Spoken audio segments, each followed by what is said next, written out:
George Bell won the American League MVP award in 1987, reaching the absolute peak of baseball success. But how did a player who achieved the sport's highest individual honor end up destroying his own career through a pattern of horrifying crimes against the very people who could have celebrated him? This is the story of how pride, volatility, and unchecked aggression turned an elite talent into one of baseball's most controversial figures. George Bell was a phenomenal power hitter, capable of dominating any pitcher on any given day.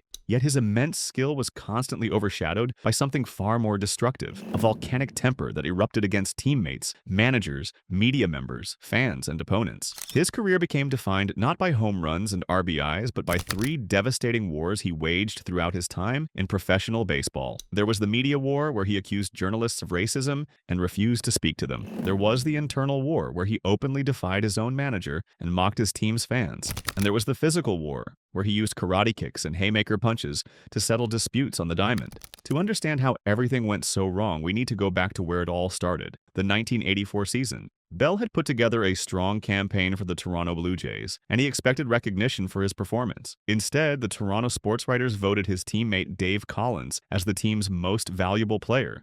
Bell didn't just disagree with this decision, he interpreted it as a fundamental insult, a direct attack on his professional standing. This perceived slight triggered something inside him, a burning resentment that would poison his relationship with the media for the rest of his career. The rejection cut deep because Bell valued public acknowledgement of his status above almost everything else, including the cooperation required within a team structure. When spring training arrived in 1985, Bell made a dramatic decision. He formally declared that he would no longer speak to newspaper reporters. But he didn't stop there. In a shocking escalation, Bell publicly accused the Toronto sports writers of racism, claiming that their MVP vote had been motivated by racial bias. This was an extreme, career-altering accusation that transformed a simple disagreement about awards into a serious ethical smear against the entire press corps. By weaponizing such a grave charge, Bell guaranteed that his relationship with journalists would be permanently poisoned. It was a calculated move designed to control the narrative through conflict, preempting any future negative coverage by positioning himself as the victim.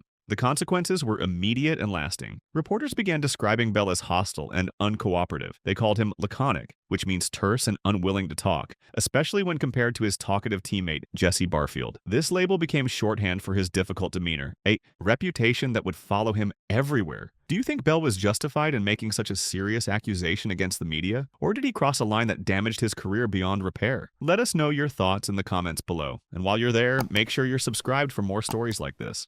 Even after Bell won the MVP award in 1987, proving that he was indeed one of baseball's elite players, his deep need for validation remained unsatisfied. In 1990, he told reporters that he didn't think people compared him to superstars, that they saw him as just a so-so player who got no credit. This showed that no amount of success could fill the void inside him. He was trapped in a cycle of resentment, perpetually angry at a world he believed refused to recognize his greatness. Bell himself had admitted to harboring what he called an almost schoolboyish lust for awards and trophies. He explained that his hostile avoidance of others was often simply a reaction to rejection. This established a clear pattern. When Bell felt slighted, he responded with disproportionate aggression, escalating conflicts to compel the recognition he felt he deserved. His value system prioritized securing public acknowledgement over the necessary cooperation required in professional sports. Bell's hostility wasn't limited to the media. In 1988, he turned his anger toward the people who paid to watch him play. After making a fielding error, Toronto fans booed him from the stands. It was a normal reaction from disappointed supporters, the kind of criticism every professional athlete experiences. But Bell's response was anything but normal. He told reporters that the fans could kiss his purple butt. This outburst cemented his reputation as a fan taunter, someone who held his own supporters in contempt. He had now alienated both the press and the paying customers, burning bridges with the very people whose support could have elevated his legacy. The incident escalated a simple fielding mistake into a major, career-damaging public relations disaster. The worst was yet to come. Bell's conflicts with authority extended into his own clubhouse, leading to a showdown with his manager that exposed just how difficult he was to control. In 1988, Blue Jays manager Jimmy Williams tried to move Bell into a regular designated hitter role. This was a strategic decision meant to protect Bell's health and prolong his career, but Bell saw it as a profound professional insult. He interpreted the move as an attack on his defensive abilities and a challenge to his status as a major league star. His ego couldn't handle the perceived demotion. During a spring training game on March 17, 1988, Bell's defiance reached its peak. When his name was called to bat as the designated hitter, he simply refused to take the bat. This wasn't a misunderstanding or a momentary lapse. It was deliberate insubordination, a direct challenge to his manager's authority in front of the entire team. The Blue Jays suspended him for 1 day and fined him $1,000. But here's the crucial detail. Bell won the standoff. Despite the official punishment, resentment lingered, and Bell ultimately forced the issue. That season, he played only 7 games as a designated hitter, compared to 149 in his preferred left field position. His star power had successfully overridden managerial directives, setting a dangerous precedent that stars could unilaterally resist team strategy. The failure of managerial accountability demonstrated a critical flaw in organizational discipline. By 1987, sports writer Ron Fimwright had perfectly summarized Bell's toxic image in Sports Illustrated. He called Bell a crab who had been, on various occasions, a bat thrower, a pitcher kicker, an umpire baiter, a fan taunter, and a media dodger.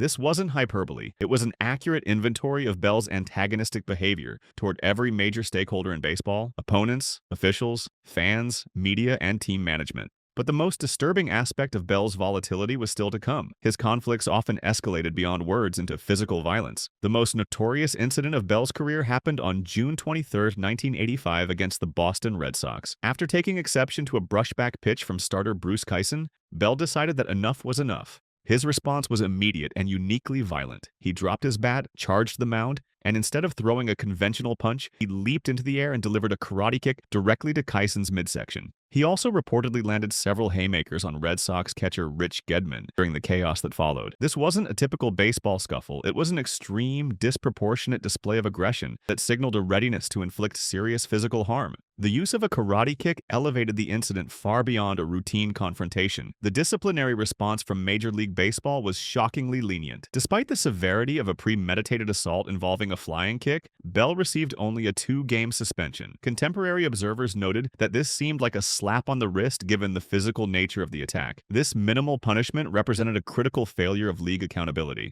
By issuing such a light penalty, the league effectively told Bell and everyone else that acts of severe physical violence carried almost no professional cost. This lack of deterrence would prove disastrous. The tension from that brawl persisted throughout the entire game, with Bell's teammate Ernie Whitt even barking at Kyson as he rounded the bases after hitting a grand slam later in the contest. 8 years later, the same pattern repeated itself. On September 6, 1993, while playing for the Chicago White Sox, Bell charged the mound again after being hit by a pitch from Red Sox pitcher Aaron Sele. He attempted to land a haymaker on Sele, and the resulting brawl required the physical intervention of Red Sox first baseman Mo Vaughn, who had to tackle Bell to stop him. Once again, Bell received only a 2-game suspension, identical to the punishment from 1985. The league had learned nothing. The repetition of violent behavior over nearly a decade, coupled with identical minimal punishments, proved that Bell's aggression was a chronic condition and that baseball's disciplinary system had completely failed to deter it.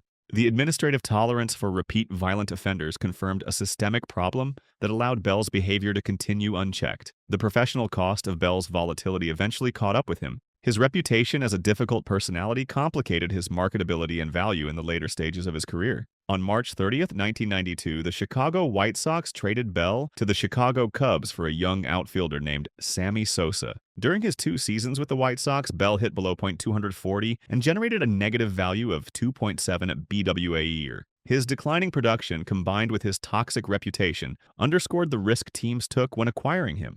His temperament had begun to overshadow even his considerable talent. The totality of Bell's actions formed a cohesive biography defined almost entirely by conflict. The media warfare, the insubordination, and the physical violence created a persona that superseded his statistical achievements. He had systematically alienated the media, the management, and the fans, the very people whose recognition and validation he publicly craved. His behavior, intended to demand respect, actively undermined that goal. The hostile refusal to cooperate and the serious accusations of racism prompted the media to portray him as laconic and crabby, which only validated his original feeling of being unappreciated. He was trapped in a self-fulfilling prophecy of his own making, a chronic state of resentment that reinforced his antagonistic view of everyone around him. George Bell was undeniably talented.